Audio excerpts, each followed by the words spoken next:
በአሜሪካን ሀገር እንግዲህ በአሁኑ ሰዓት USCIS እንዲሁም ደግሞ አይስ በጥምረት በመሆን ከፍተኛ የሆነ ምርመራ እያደረጉ ይገኛሉ። ይህ ቪዲዮ እጅግ በጣም መሰረታዊ የሚባሉ 7 ነጥቦችን ይዟል። አሁን ሰዓት እንግዲህ እዚህ ጋር እንደምትመለከቱት USCIS በፔጁ እንዳጋራው ከሆነ USCIS በከፍተኛ ደረጃ ከወትሮ ለየት ባለና በተሻሻለ መንገድ ከአይስ ጋር ለመስራት ፕላን ማድረጉን ያሳያል። USCIS assists ICE investigation that dismantled a nationwide marriage fraud operation። በአሁኑ ሰዓት እንግዲህ በአገር አቀፍ ደረጃ ከፍተኛ የሆነ ቁጥጥር እየተደረገና እንዲሁም ደግሞ እጅግ በጣም በርካቶች ለእስር እየተዳረጉ ይገኛሉ።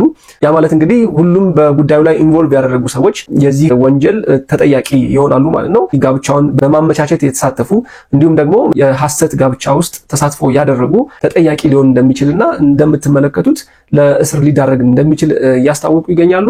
ይህ ጉዳይ ከዚህ ቀደምም ሲደረግ ነበር ልትሉ ትችላላችሁ።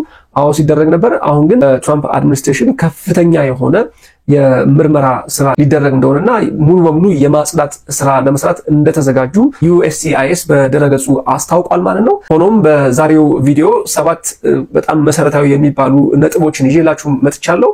እነዚህ 7 መሰረታዊ ጉዳዮች ደግሞ ጋብቻን በተመለከተ እንግዲህ አጠራጣሪ ናቸው ተብለው የሚታሰቡ ጉዳዮች ናቸው። በUSCIS በጥርጣሬ ሊታዩ የሚችሉና እናንተን ችግር ውስጥ ሊከቱ የሚችሉ ምናልባት እናንተ ደግሞ ቀድማችሁ አዌር ብትሆኑ እነኚህን ጉዳዮች በተመለከተ ጥንቃቄ እንድታደርጉ የሚያግዙ በመሆናቸው አብራችሁኝ እስከ ቪዲዮ መጨረሻ በመቆየት ራሳችሁን ዝግጁ ማድረግ ትችላላችሁ ማለት ነው።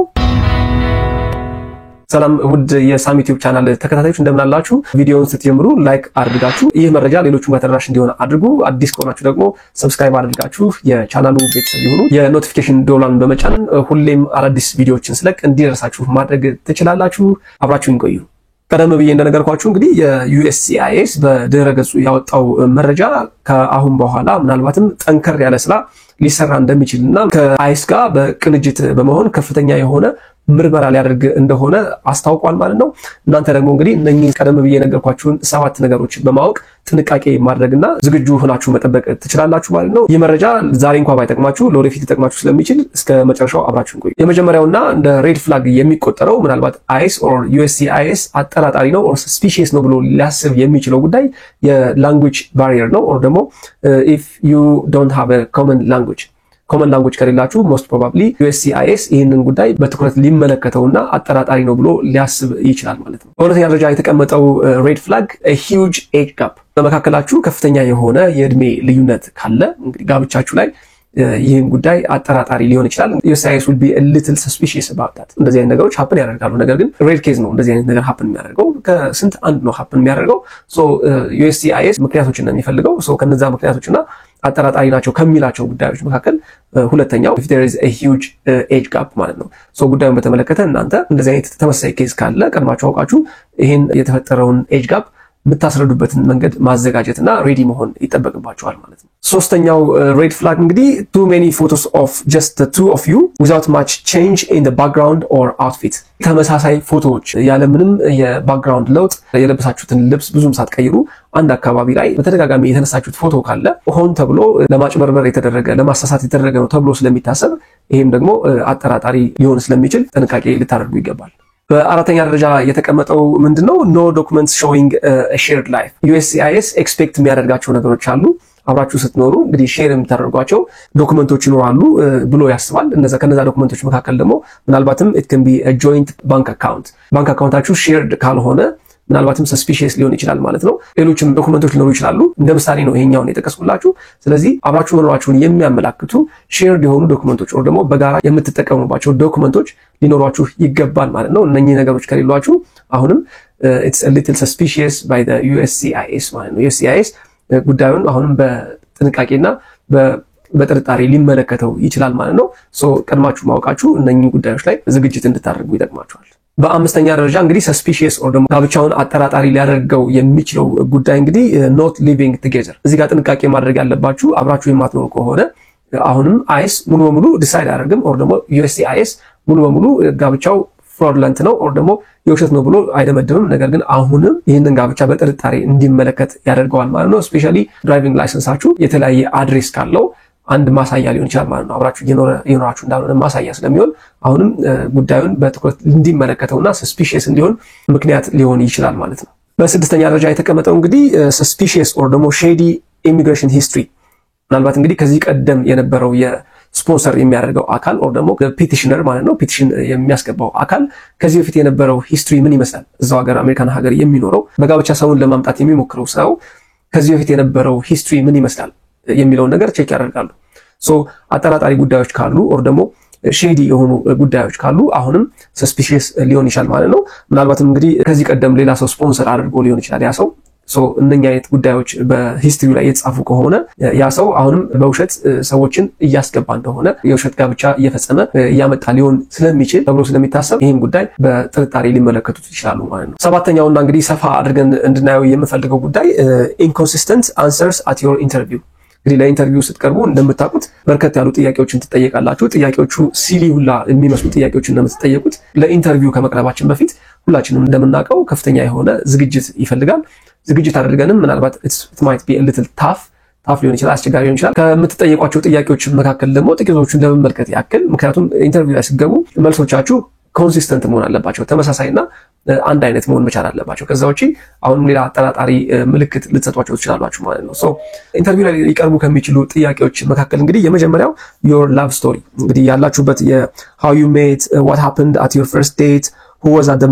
wedding እንግዲህ እነዚህን ጥያቄዎች ልትጠይቁ ትችላላችሁ እንግዲህ የት ተገናኛችሁ የመጀመሪያ ዴታችሁ ጊዜ ምንድን ነበር ያደረጋችሁት ዌዲንጋችሁ or ደግሞ ሰርጋችሁ ላይ ማን ተገኘ ምን ተከሰተ የሚሉ ጥያቄዎች ትጠይቃላችሁ እነዚህ ጉዳዮች ቁጭ ብላችሁ ጥናት ልታደርጉ ይገባል ማለት ነው ሁለተኛው ሊሆን የሚችለው where you live የምትኖሩበትን ቦታ ልትጠይቁ ትችላላችሁ ለምሳሌ where is the kitchen where is the bedroom ምናልባት አፓርትመንት ምናምን ከሆነ ደግሞ ስንተኛ ፎቅ ላይ ነው ያለው አይነት ተመሳሳይ ጥያቄዎችን ልትጠይቁ ትችላላችሁ every detail ስለ አንዳችሁ ስለ ሌላችሁ ልታውቁ ይገባል ማለት ነው ሶስተኛ ልትጠይቁ የምትችሉት ጥያቄ concerning about your family የትዳር አጋራችሁን የፋሚሊ ሁኔታ ልትጠየቁ ትችላላችሁ ማን ስንት ወንድም አለው ስንት እህት አላት kind of that like የአባቱ ስም የእናቷ ስም አይነት ነገር ልትጠየቁ ትችላላችሁ ሶ እነኚህም ጉዳዮች ላይ ከፍተኛ የሆነ ዝግጅት ማድረግ ይጠበቅባችኋል ማለት ነው ሌላኛውና እጅግ በጣም መሰረታዊ የሚባለው ቀደም ብዬም እንደነገርኳችሁ የሼርድ ዶክመንት እያልኳችሁ ነበረ የመኒ ጉዳይ or የገንዘብ ጉዳይ በከፍተኛ ደረጃ ትኩረት አድርገው ሊጠይቋችሁ ይችላሉ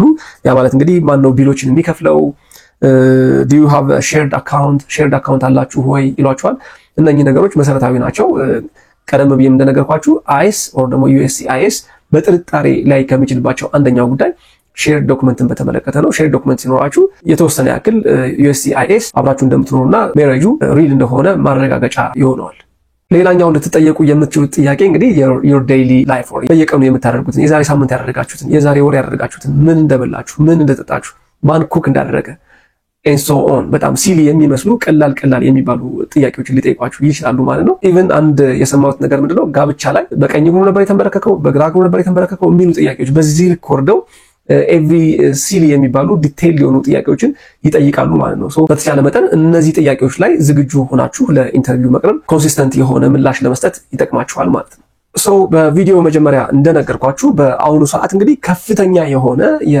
ኢንቨስቲጌሽን ስራ እየተሰራ ይገኛል እንግዲህ ቀደም ሲል ከነበረው አሰራር በተሻለ ሁኔታ fraudulent የሚባሉ or ደግሞ የሐሰት ጋብቻዎችን ፋይንድ አውት ለማድረግ USCIS እና ICE በጥምረት ሆነው ከፍተኛ የሆነ ምርመራ ያደርጉ ይገኛሉ ምናልባትም እንግዲህ በአሁኑ ሰዓት በከፍተኛ ደረጃ እየሰሩበት ያለና እናንተ ጥንቃቄ ልታደርጉ የሚገባችሁን አንድ 3 ወይ 4 ጉዳዮችን እዚህ ጋር ዘርዝርላችኋለሁ የመጀመሪያው ሊያደርጉ የሚችሉት ጉዳይ ምንድነው they may surprise home visit by USCIS officers to check if you are living together እናንተ ባላሰባችሁትና ባልጠበቃችሁበት ሁኔታ ቤታችሁ መጥተው የአይስ ኦፊሰሮች ቤታችሁ ድረስ መጥተው they may check if you guys are living together or not ስለዚህ አይስ ኦፊሰሮች anytime any situation ሊመጡ ስለሚችሉ ማድረግ ያለባችሁን ጥንቃቄ በዚህ አጋጣሚ ማድረግ ይኖርባችኋል ማለት ነው ሌላኛው ጉዳይ they check your social media if your posts match your life you described to USCIS እንግዲህ በሶሻል ሚዲያ ፖስታችሁን ይመለከታሉ የሶሻል ሚዲያ ፖስታችሁ ደግሞ ለዩኤስሲአይኤስ ዲስክራይብ ያደርጋችሁት የገለጻችሁት ጋር ማች ያደርጋል አያደርግም የሚለው ነገር በከፍተኛ ጥንቃቄ ይመለከቱታል ማለት ነው እነዚህ ነገሮች ሲመለከቱ ልዩነት የሚኖር ከሆነ አሁንም ሌላ ችግር ውስጥ ልትገቡ ትችላላችሁ እናንተ ቀድማችሁ እነኚህ ጉዳዮች ላይ ጥንቃቄ ማድረግ መቻል አለባችሁ ለዩኤስሲአይኤስ ዲስክራይብ ያደርጋችሁት ወይ ደግሞ የገለጻችሁት ጉዳይ የሶሻል ሚዲያ ፖስታችሁ ጋር ሊመሳሰልና ሊቀራረብ ይገባል ማለት ነው ሌላኛውና ምናልባትም ብዙዎቻችሁ ትኩረት ልታደርጉበት የሚገባው ጉዳይ ኮንፊደንሻል ልታደርጉት አይገባም የጋብቻውን ጉዳይ ኮንፊደንሻል ከሆነ እነኚህ ሰዎች የዩኤስሲአይኤስ ኦፊሰሮች they will go to your friends, they will go to your neighbors and even your employers to verify your relationship. እንግዲህ ሪሌሽንሺፓችሁ or ጋብቻችሁ ሪል መሆኑን ለማረጋገጥ they go to your friends, ጓደኞቻችሁ ጋር በመሄድ አንዳንድ ጥያቄዎች ሊጠይቁ ይችላሉ። ጎረቤት ጋር በመሄድ ጥያቄዎች ሊጠይቁ ይችላሉ።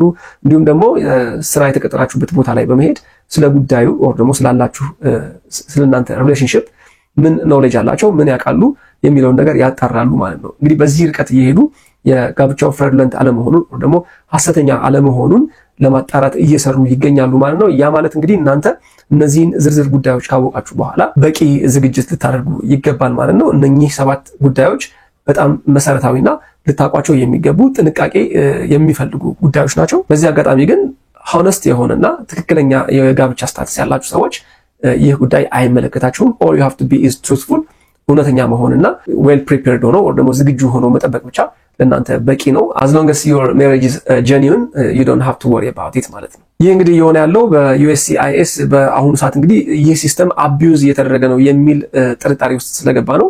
ሶ እንግዲህ የትራምፕ አድሚኒስትሬሽን ደግሞ እንደምታውቁት እነኚህ ጉዳዮች ላይ ምንም አይነት ኤክስኪውዝ የለውም። ሶ ሲስተሙ አቢዩዝ መደረግ የለበትም። አቢዩዝ እያደረጉ ያሉ ሰዎች ሰፖርት እያደረጉ ይሄን ጉዳይ ፋሲሊቴት እያደረጉ ያሉ ሰዎችንም እንዲሁም ደግሞ በኢንቮልቭድ የሆኑ ሰዎችን ላይክ ሜሬጁ ላይ የውሸት or ደግሞ የፍራውድለንት የሆነ ሜሬጅ እያደረጉ ያሉ ሰዎችን በመያዝ አሬስት እያደረጉ ዲቴን እያደረጉ ኢቭን ዲፖርት ሁሉ እያደረጉ ይገኛሉ። በተቻለ መጠን እንግዲህ ጥንቃቄ አይለያችሁ።